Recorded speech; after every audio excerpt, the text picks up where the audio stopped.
Hello and welcome to this first lecture of this new section on financial statements in this course, Finance and Accounting Fundamentals. So in this section, we will give you an in-depth view of the main financial statements, and you will see what are those we saw earlier. These are the income statement, the balance sheet, the cash flow statement, and change in equity statement. So in this particular lecture, we will talk about what is the income statement. They're also called profit and loss statement. So any thoughts on what is an income statement? What is this profit and loss statement? And we partly covered when we began an overview that it contains revenue, expenses, and net income, and the purpose is to show company's profitability or entity's profitability over a specified period. More than that, what does it look like?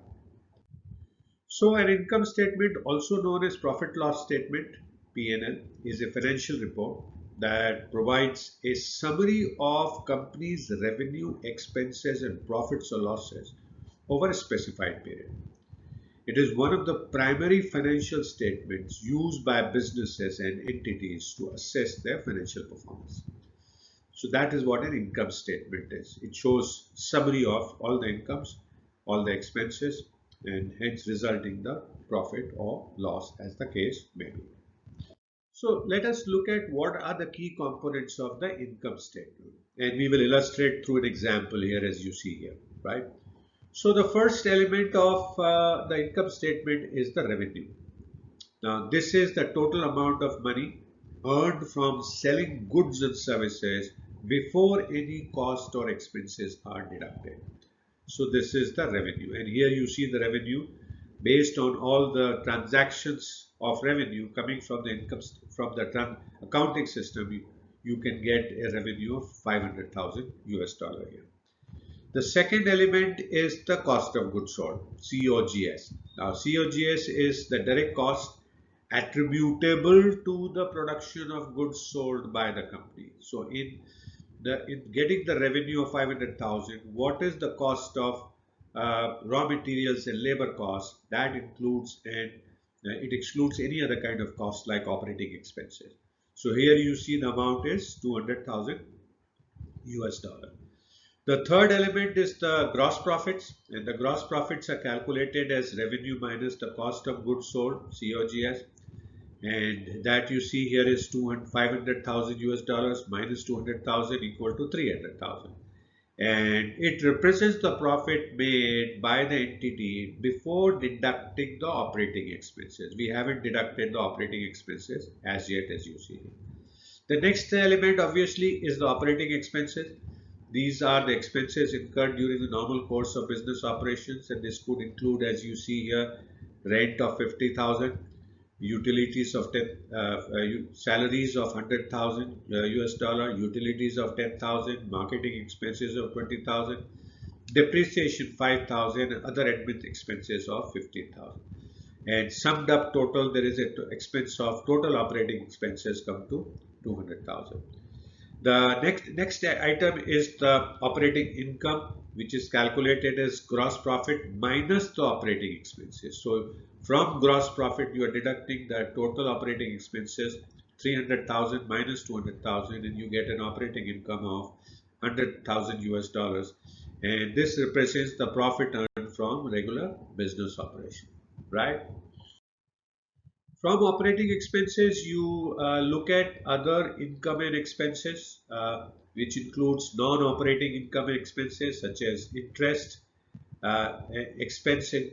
expenses, gains or losses from investment, and other non-core business activities. And in this case, you see here, there's an interest income of $2,000 and interest expense of $300,000, and the total other income expense is a $1,000 negative, right?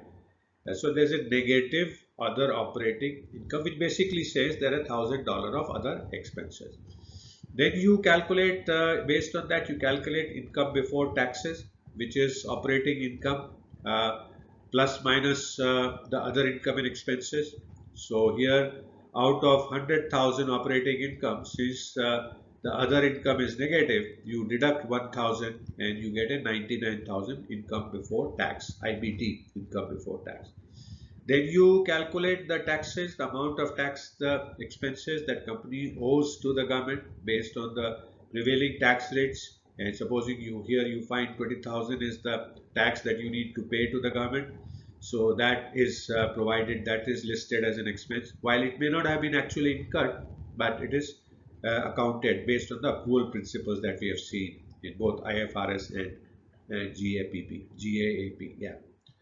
And finally, you come to net income or net loss calculated as income before tax minus taxes. This represents the company's overall profit or loss for the period, and that's the bottom line, right? Right. So let's look at importance of income statement. Having looked at what are the various elements of that, so how does that help?